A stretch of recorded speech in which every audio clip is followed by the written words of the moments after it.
Here's a sample of the layout of the percussion book. At the back of the book, I have gone through and done a detailed analysis of the accessory percussion instruments. In most method books, you just simply see a line at the top of the page where that instrument is introduced.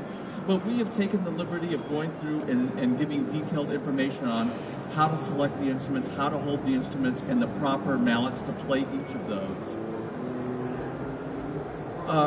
As with the other books, the percussion books both come with masterclass DVDs. In it, there are detailed information on how to hold and play each instrument, proper stick and mallet selection, because we all know that you do not play a triangle with a drumstick. So we are very careful to go through all the instruments, all the mallets and stuff, and really teach the kid the appropriate mallet and instrument to play. As you may know, most kids will just simply reach for the first instrument in front of them. We want them to think about what instrument they should be using, what size of instrument they should be using for the appropriate musical situation that they're going to be playing in. We also go through sticking, damping, muffling, rudiments and rolls. It's the first book that teaches finger dampening and the mallet books. I believe between the two books we teach 18 or 19 of the rudiments, and the accessory instruments between the two books, I think there are 10 instruments, not including snare drum, bass drum, and timpani. One of the big highlights of the percussion books is that we've written the percussion parts throughout the book to replicate what a student will actually be seeing in their band music, and we think that that's a very big plus. So thank you. Hi, I'm Bob Phillips, and I'm the string author, and I'm going to talk a little bit about the teacher's manual. So the teacher score is pretty incredible. First of all, we all know that with teacher scores, the problem is oftentimes what happens is they're so thick that once you put them on the music stand falls over. So we've come up with a very compact design that we think will really give you all the information you need and everything you want, and it's very easy to find the information. One of the wonderful things is we have included all the masterclass DVDs. So this literally becomes a library of instruction for you as a teacher throughout your career, but certainly when you're dealing with instruments that you're less comfortable with. All the accompaniment CDs are included, as well as an amazing CD. We've taken all the final pieces in each book that are played by instrument-specific CDs, and put them all into one CD that you can have to demonstrate characteristic tone. So there's a CD that has the trumpet solo on it, the French horn solo, the violin solo, the bass solo, and it becomes a great reference source for you within the classroom. We've included these wonderful sound advice columns with each page, so that as you get to an exercise, we don't give you 4 or 5 pages of information telling you how to teach, because we know that you know how to teach. What we're helping you with is just a few little tips about that particular piece that might be helpful for you as a teacher. And even with these innovations, no book can work for every teacher situation. So we all said someday I'm going to write a method book, and now you're going to find out about the exciting Director's Choice edition. Thanks, Bob. The reason that every teacher says they want to write a method book is because we can't agree. And even with all of the remarkable innovations in sound innovations that everyone's talked to you about, even still, we can't all decide. For example, for band people, do we start on a whole note or quarter note? There's a wonderful argument pedagogically for both of those. Do we want to start on a concert B flat, or a D going up, or D going down, or an F?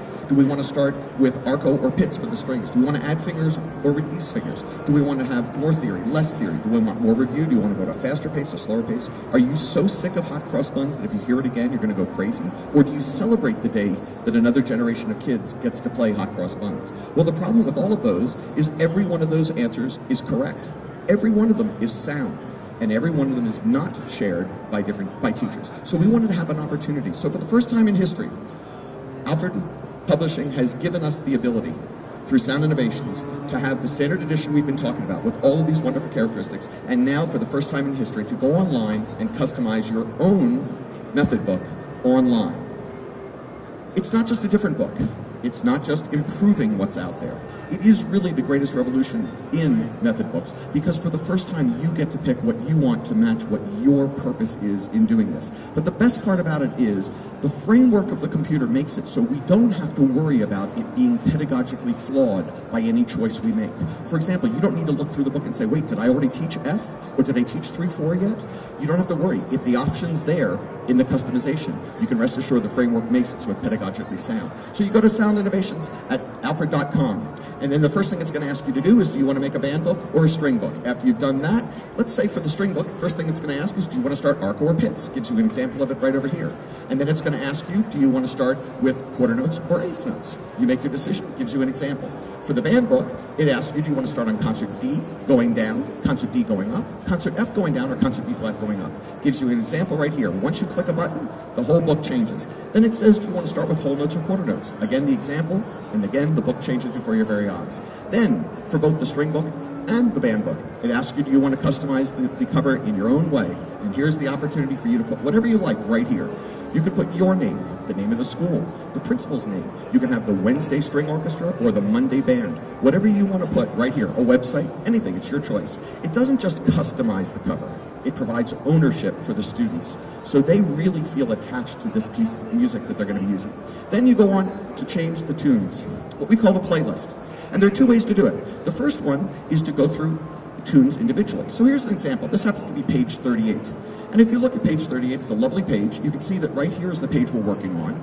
These are all the pages that come ahead of it, and these are the ones behind. So you can scroll through the entire book. But the white page here is the one we're looking at.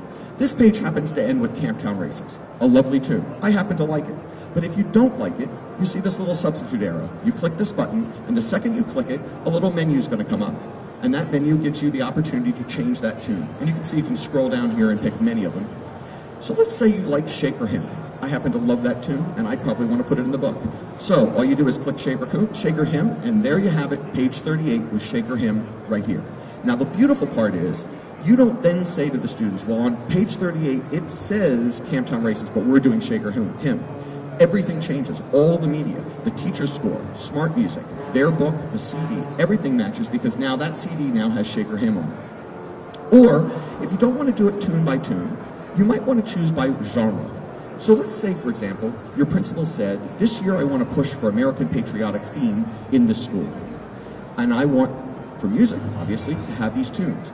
You don't have to hunt and peck. You no longer have to Xerox things. You don't have to write things out. Because now all you have to do is click one of the genres here, American Folk and Patriotic, and now, through the book up to 15 places, poof, automatically 15 tunes come up to American Patriotic. And we have all of these wonderful genres, African American, Australian, Canadian, Texas, Christian, Jewish, Latin, Latino, movies and Broadway, pop, all these other wonderfuls that we're going to add.